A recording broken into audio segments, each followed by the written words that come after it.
Deuxième leçon sur notre travail sur la Première Guerre mondiale et nouvelle question, que se passe-t-il au début de la guerre? Alors, on se souvient de cette carte, c'est la carte des alliances. Et qu'est-ce qui s'était passé? Eh bien, les pays s'étaient déclaré la guerre entre eux à partir d'un événement qui était l'attentat de Sarajevo. On va se concentrer sur ce qui se passe au niveau de la France. On avait dit ici que l'Allemagne, elle était encerclée un petit peu entre la Russie et la France et qu'elle n'aimait pas du tout cette position-là et qu'elle avait donc déclaré la guerre à la Russie et puis juste après à la France.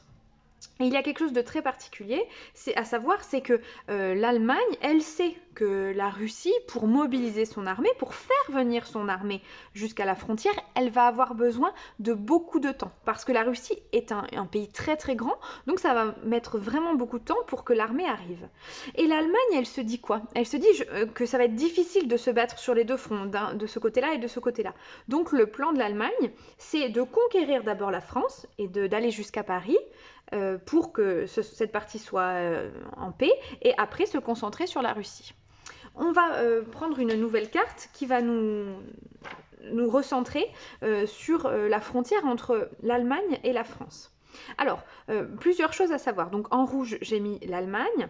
Ici en rose, qu'est-ce que j'ai mis? Ce sont les territoires, les deux territoires qui avaient été donnés à l'Allemagne après la défaite de Sedan. Donc ça fait partie de l'Allemagne.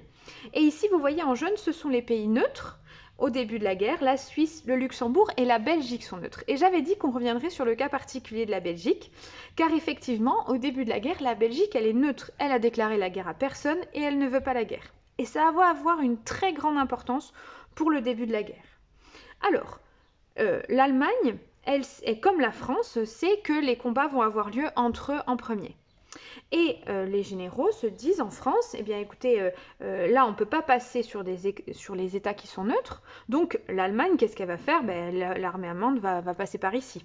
Donc ils vont positionner les armées à la frontière avec les territoires allemands.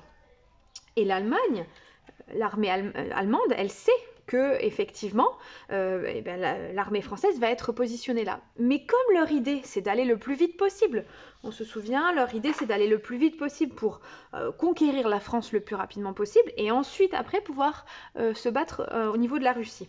Donc, comme l'armée allemande veut aller très vite, au lieu de se confronter directement à l'armée française ici, qu'est-ce qu'ils vont faire? Ils vont passer par la Belgique, ici, pour essayer d'aller conquérir Paris. Ils contournent ça. Et au début, eh bien, ça marche très très bien puisque l'armée allemande rentre dans les territoires français, arrive très proche de Paris, le long d'un fleuve ici qu'on appelle la Marne, ils arrivent jusque-là. Et les généraux français, pour sauver Paris, eh bien, qu'est-ce qu'ils vont faire? Ils vont utiliser tous les soldats qui étaient arrivés à Paris, parce qu'eux aussi ils arrivaient du pays entier, ils vont les déplacer en taxi pour les faire venir jusqu'à la confrontation avec l'armée allemande et récupérer une partie ici de l'armée pour la faire venir ici. Ça fonctionne aussi. Hop, l'armée allemande recule et l'armée française se positionne ici. Mais qu'est-ce qui s'est passé? Pour arriver jusqu'ici, l'armée allemande, elle est passée par un territoire neutre, la Belgique. Et la Belgique est un très grand allié de l'Angleterre et du Royaume-Uni, surtout parce que les familles royales de Belgique et du Royaume-Uni sont très alliés ensemble. Et donc, le Royaume-Uni déclare la guerre à l'Allemagne et vient ici, en haut, au niveau de la Manche, débarquer, c'est-à-dire faire venir son armée ici. Et l'armée allemande ne veut pas être prise en tenaille comme ça. Donc, qu'est-ce qu'ils vont faire? Les armées vont se déplacer pour, ici, tenir les positions pour éviter d'être débordées par les autres armées. Et c'est là où le début de la guerre s'arrête, puisque les armées sont de niveau équivalent, elles ont à peu près les mêmes armes, donc elles n'arrivent pas à gagner l'une sur l'autre. Et qu'est-ce qu'elles font? Elles veulent garder leur position, donc elles vont construire des tranchées et s'enterrer pour garder les positions. Et ce sont des positions qui vont rester à peu près les mêmes tout le long de la guerre, jusqu'en 1918 et jusqu'à la défaite de l'Allemagne.